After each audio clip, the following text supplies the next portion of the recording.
অসত্যের কাছে কভু নত নহে শির, ভয়ে মরে কাপুরুষ, লড়ে যায় বীর। টাইগাররা আজ লড়েছে বীরের মতোই। উচ্চ শিরে সাইফরা শাসন করেছেন থুসারাদের। নিজের চেনা ছন্দে আরও একবার দেখা মিলল তাওহিদ হৃদয়ের। লিটনের ক্যাপ্টেন্সি মাস্টারপিস, খেলোয়াড়দের পারফরমেন্স দুর্দান্ত।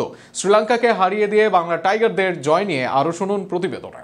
একদিন আগেই দুই দলের লক্ষ্য ছিল একটাই, আফগানদের হারানো। আর আজ শ্রীলঙ্কার মুখোমুখি হলো বাংলাদেশ। সুপার ফোরে শ্রীলঙ্কার বিপক্ষে টস জিতে ফিল্ডিংয়ে নামে বাংলাদেশ। লঙ্কানদের ইনিংসের শুরুটা ছিল বেশ আক্রমণাত্মক। ওপেনার পাথুম নিশাঙ্কা 15 বলে 22 রান করে তাসকিন আহমেদের শিকার হন। অপর ওপেনার কুশাল মেন্ডেস খেলেন ঝোড়ো ইনিংস।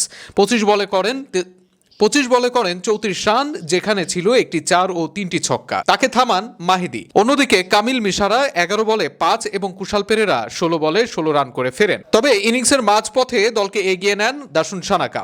মাত্র 37 বলে 3টি 4 ও 6টি ছক্কার মারে খেলেন 64 রানের দুর্দান্ত ইনিংস। তাকে সঙ্গ দেন চারিথ আসালাঙ্কা, যিনি 12 বলে 21 রান করে রান আউট হন।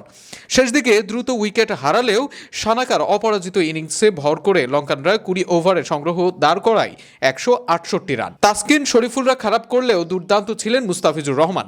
বাংলাদেশের বোলারদের মধ্যে সবচেয়ে কার্যকর ছিলেন তিনি। 4 ওভারে মাত্র 20 রান দিয়ে নেন 3 উইকেট। শাক মেহেদি নেন 2টি এবং তাসকিন আহমেদ শিকার করেন 1টি উইকেট। তবে শরীফুল ইসলাম 4 ওভারে 49 রান এবং নাসুম আহমেদ 4 ওভারে 36 রান দিয়েছিলেন ব্যর্থ। সবশেষে বাংলাদেশকে জয়ের জন্য লক্ষ্য দেওয়া হয়েছিল 169। বড় টার্গেটে শুরুতেই থুসারার বলে বোল্ড হন তানজিদ তামিম। তবে ব্যাট হাতে ঝড় তোলেন সাইফ হাসান। 16 বলে 23 করা ক্যাপ্টেন লিটন আউট হলেও অন্য প্রান্তে চাবুকের ন্যায় ব্যাট চালাতে থাকেন সাইফ। তুলে নেন ক্যারিয়ারের দ্বিতীয় অর্ধশতকও। ধীরে ধীরে জয়ের দিকে এগিয়ে যায় টাইগাররা।